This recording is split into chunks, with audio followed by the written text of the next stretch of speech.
Nah, sih inklusi itu apa itu inklusi? Udah sering ya pada dengar kata inklusi, inklusi gitu ya. Ada inklusif naon sih gitu. Tulisannya kan kadang anak itu yang masih belum rapi ataupun belum siapa nih? Siapa yang tulisannya belum rapi? Angkat tangan.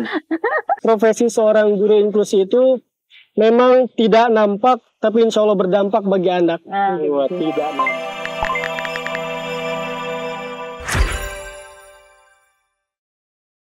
Assalamualaikum warahmatullahi wabarakatuh. Teman-teman, kita berjumpa lagi dalam Podcastan Kebon Jati. Alhamdulillah teman-teman, hari ini kita kedatangan kembali tamu yang alhamdulillah luar biasa, melanglang buana, melintang sana sini. Alhamdulillah kita sudah datang kehadiran Bu Dede dan juga Pak Sahdan. Hatur nuhun Bu Dede dan Pak Sahdan sudah menyempatkan waktunya di Kebon Jati di Podcastan. Ini suara gimana? Nih, Bu Dede ini, teman-teman, sebagai informasi, beliau adalah sebagai koordinator dari guru inklusi Sekolah Islam Ibnu Hajar. Leres tuh? Leres pisan. Kalau Pak Sahdan, bisa salah Pak Sahdan mah? Saya sebagai guru pendamping, guru inklusi. Lebih tepatnya guru treatment center ya. Guru treatment center. Oh, ada centernya, berarti pusat. Berarti kalau ada pusat ada cabangnya. Oke, hatur nuhun sebelumnya Bu Dede sama Pak Sahdan nih. Guru inklusi, sebelum kita ngebahas tentang lebih jauh tentang keinklusian di Ibnu Hajar, yang krusial dulu, yang mendasar. Nah, sih inklusi itu? Apa itu inklusi? Udah sering ya pada dengar kata inklusi, inklusi gitu ya. Ada inklusif naon sih gitu. Oke, aku nih Pak Sahdan, boleh deh dari Pak Sahdan dulu. Oke, boleh. Aku guru inklusi ini. Ya, mungkin sederhananya ya, inklusi itu adalah suatu proses memastikan bahwa setiap siswa ataupun setiap murid itu dihargai ataupun dipercaya ketika di dalam satu lingkungan sekolah. Gitu. Mungkin konsepnya itu adalah pendekatan yang bertujuan untuk menciptakan lingkungan yang kondusif, baik itu adanya perbedaan dari segi fisik, dari segi karakter, ataupun mungkin dari segi kepribadian. Nah, itu disatukan dalam satu lingkungan sekolah yang sama dengan anak yang reguler. Ini seperti itu sederhananya. Sederhananya seperti itu. Jadi sebenarnya tiap anak juga mempunyai hak yang sama. Betul. Baik itu dalam segi pendidikan, bermain, bergaul, dan sebagainya. Catat tuh.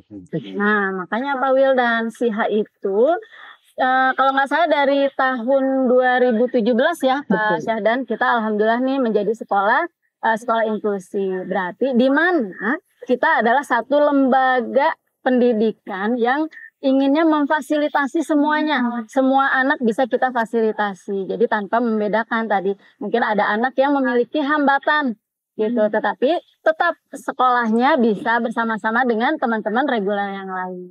Berarti emang teman-teman tipikal namanya. Berarti emang Sekolah Islam Ibnu Hajar juga sudah menjalankan program dari pemerintah ya. Karena emang dari pemerintah sendiri kan tiap sekolah itu kalau misalkan ada anak inklusi atau anak yang berkebutuhan khusus mendaftar ke sekolah tersebut, dan di sekolah tersebut harus menerimanya. Betul. Walaupun emang ditolak harus dengan alasan yang jelas kenapa tidak diterima seperti itu. Nah, ngomong-ngomong tadi kan kata Pak Sahdan ingin memberikan hak yang sama baik itu dalam segi pembelajaran, bermain, bergaul, dan sebagainya. Ada perbedaan ya nih antara kegiatan pembelajaran antara anak inklusi dengan anak yang lainnya? Kumaha ya? Aya bedanya tuh? Dari budaya dulu. Pak Sahdan kalau dari Pak Sahdan. Ketika membahas mengenai perbedaan, tentu pasti ada. Ya, karena memang sejatinya anak inklusi dan anak reguler itu berbeda. Jadi mungkin bukan berbeda yang secara luas beda betul gitu. Tetapi memang ada penyesuaian. Ada penyesuaian dari segi pola belajar ataupun dari segi kemampuan anak itu sendiri. Misalkan saya beri contoh, ada anak kelas SMP namun kemampuannya masih di anak SD. Nah, itu disesuaikan. Seperti itu mungkin. Ada perbedaan pastinya.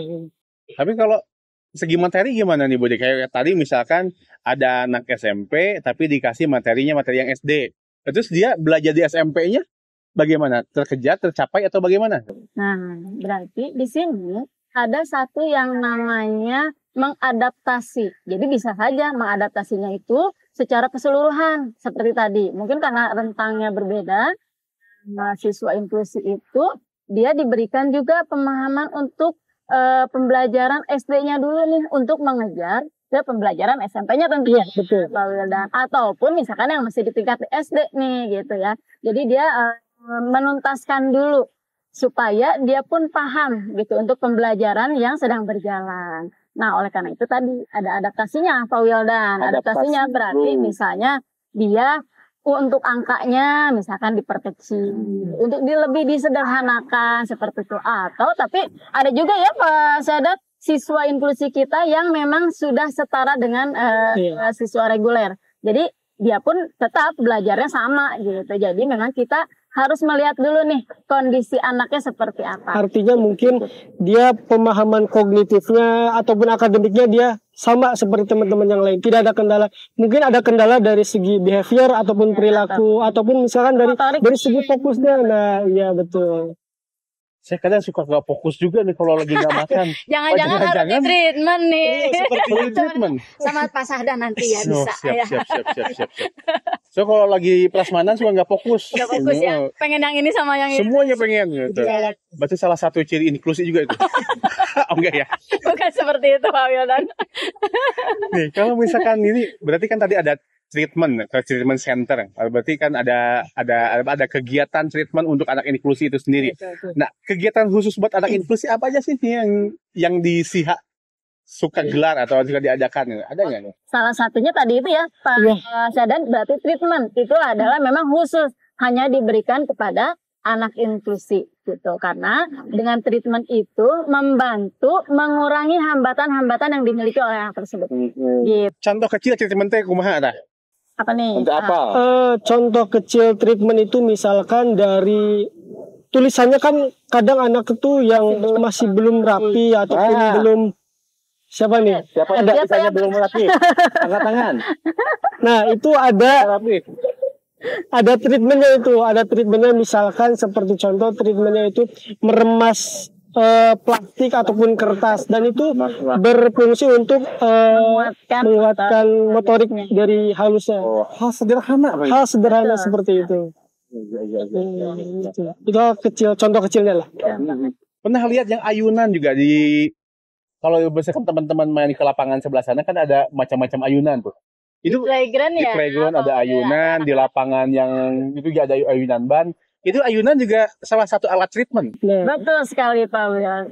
Karena memang ayunan itu ada fungsinya juga ya Pak Sahdan. Seperti itu. Jadi fungsinya itu mungkin lebih kepada keseimbangan vestibularnya dan juga fokusnya di situ. Terus misalkan kalau treatment, berarti kan anak inklusi banyak kan di sini ya, lebih dari satu. Ada perbedaannya nih treatment antara si A, si B, si C, atau kalau treatment itu sama aja gitu, pijit gitu. Cuma ada perbedaan. Tentunya pemberian treatment itu sesuai dengan program yang dibuat. Nah, kita bekerja sama, ini hasilnya dari fisioterapis ya pasti ini. Nah, jadi memang tidak asal wah ini kita berikan treatment ini saja gitu ya. Berikan treatmentnya kita ayunan aja di badan gitu. Tidak seperti itu. Tetapi memang program yang sudah dirancang oleh ahli, salah satunya kita ada fisioterapis, memberikan sesuai dengan kebutuhan Ananda. Gitu. Jadi anaknya nih butuh memang dalam untuk distimulus itu dibutuh di sisi mananya nih. Nanti dibuatkan satu program. Dan ini akan dilakukan oleh guru inklusinya Pak Sadannya. Gitu. Untuk waktunya juga mungkin akan disesuaikan oleh guru inklusi di kelas. Maksudnya waktu durasinya gitu. Durasinya ya. Jadi misalnya ada yang dilakukannya di pagi hari nih gitu sebelum beraktivitas anak-anak diberikan stimulus. Oh itu berarti dari waktu ada yang pagi ada yang siang itu juga beda-bedanya tuh karena emang sesuai dengan itu hasil observasi. Betul sekali. Oh iya gitu. Terus berarti kalau misalkan tadi kan disesuaikan sama hasil observasi dulu. Berarti sebelum si anak di treatment berarti observasi. Berarti bisa jadi kalau misalkan ada dua anak yang misalkan kayak tadi tulisannya tuh kurang bagus. Bisa jadi beda treatmentnya. Bisa jadi beda. Tapi kalau misalnya kita dilihat dulu ya Pak Sadan ya sesuai. Kalau misalnya ini ternyata memiliki hambatan yang sama nih, gitu. Ada juga kemungkinan yang pemberian stimulusnya sama ya, Iya, sama. Pak Sadan. Contohnya seperti apa nih Pak Sadan?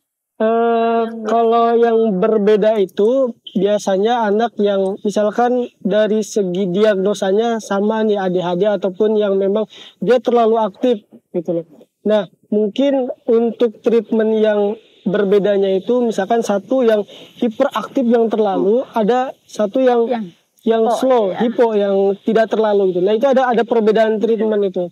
Dan contoh lain misalkan perbedaan yang anak lain dan juga anak lain itu seperti tadi yang saya contohkan, ada yang dia akademiknya sudah mampu, artinya kan dia tidak lagi dibantu pada akademiknya, kognitifnya, hanya sebatas treatment stimulusnya saja, baik dari motorik kasar, motorik halus, behaviornya mungkin ada perilaku yang kurang baik ataupun kurang pas lah. Nah, itu mungkin di situ ada perbedaannya. Berarti itu yang hiperaktif nggak bisa indikasi inklusi? Bisa jadi. Saya tidak cicing. Saya aktif banget. Jangan-jangan saya inklusi juga. Atau perlu diobservasi mungkin ya Pak Wil? Nggak usah sih, treatmentnya aja paling. Treatmentnya aja ya. Biasanya kalau treatment dipijit ya biasanya. Saya kata treatment ya gue lah gitu. Kalau mau udah keliling-keliling suka lapar gitu. Wah, nggak fokus. Pokoknya mah langsung nggak fokus. bener-bener gitu ya. Kita. Udah Muncul cicing, hambatan yang lain. Hambatannya paling kalau udah jajan ngantuk gitu hambatannya. Berarti saya inklusi ya. Nih, punten nih, lanjut nih. Sampai saat ini nih kita kan tiap tahun pasti nerima anak inklusi gitu. Sampai saat ini yang terdaftar di Ibnu Hajar ada berapa anak inklusi ini di tahun ajaran ini? Kalau di tahun ajaran sekarang ini 2023-2024 ya. Nah, kita siswanya dari mulai TK sampai ke SMA, berarti ya di sini ada jenjang SMA, itu ada 16 siswa. Tapi di TK kebetulan alhamdulillah tidak ada siswa inklusi. Dan kemudian di SMA juga tidak ada siswa inklusi. Jadi hanya di SD sampai ke SMP saja. Yang paling banyak di SD. Yang paling banyak di SD. Kalau lihat dari kelasnya paling banyak di level mana? Level bawah, level atas? Atas ya. Sekarang yang banyaknya ya dari 4 sampai 6 ya ada di level atas ya. Untuk guru pendampingnya, tadi kan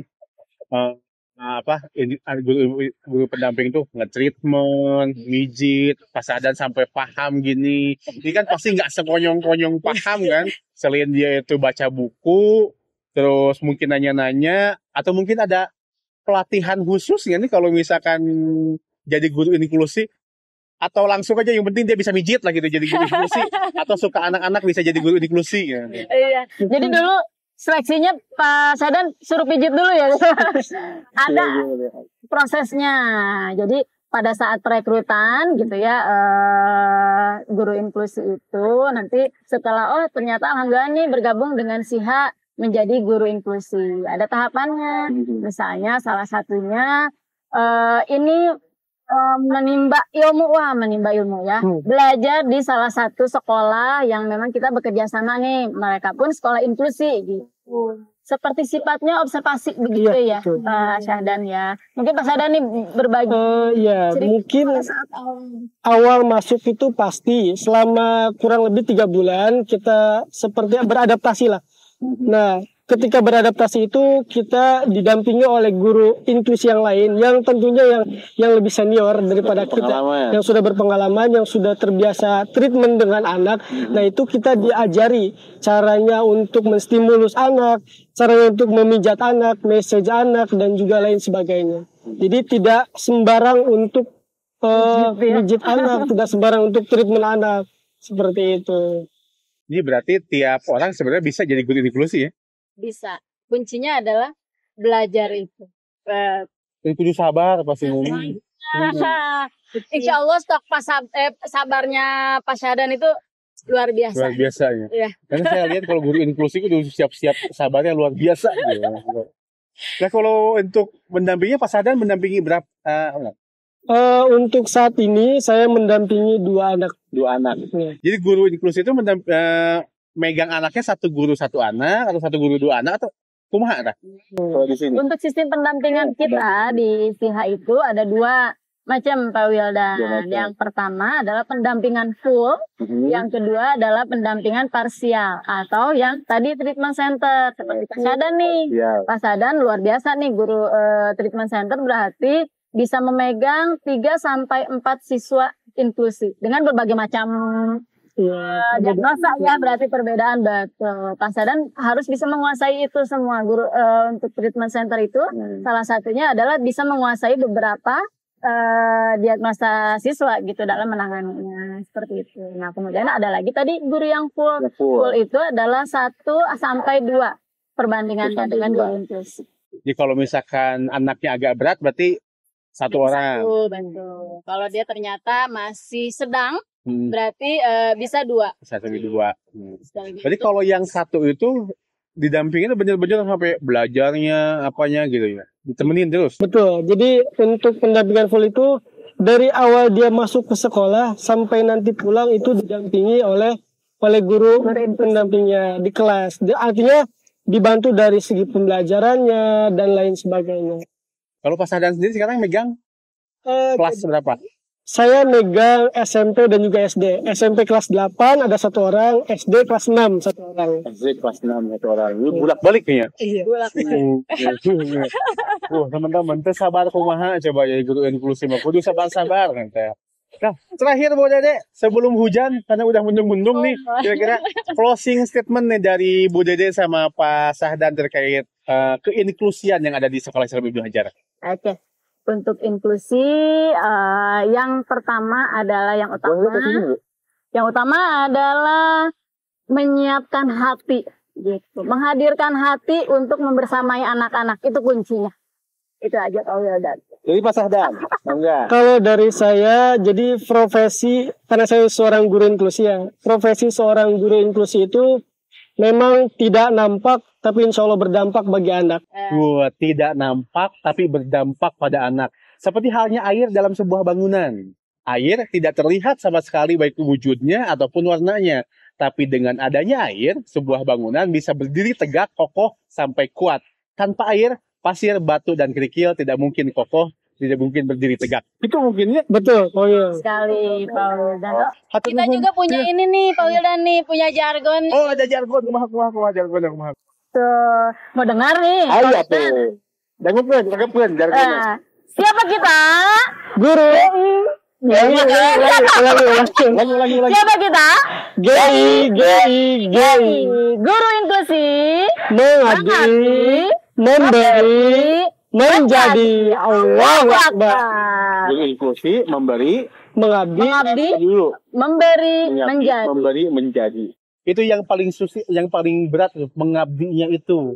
Karena ada beberapa, jangankan guru inklusi, yang guru biasa aja ada yang nggak tahan. Baik itu dengan anaknya ataupun dengan lingkungannya. Tapi dengan guru inklusi, alhamdulillah di Ibnu Hajar di sini sudah ditempa guru-gurunya untuk tetap mengabdi dan memberi.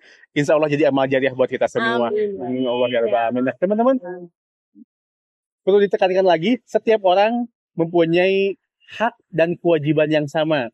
Allah menitipkan amanahnya berupa anak yang soleh dan soleha. Allah tidak membeda-bedakan amanah titipan yang baik, mana titipan yang tidak baik. Di semua titipan Allah merupakan titipan yang baik, yang merupakan amanah terbaik yang dipercayakan kepada kita.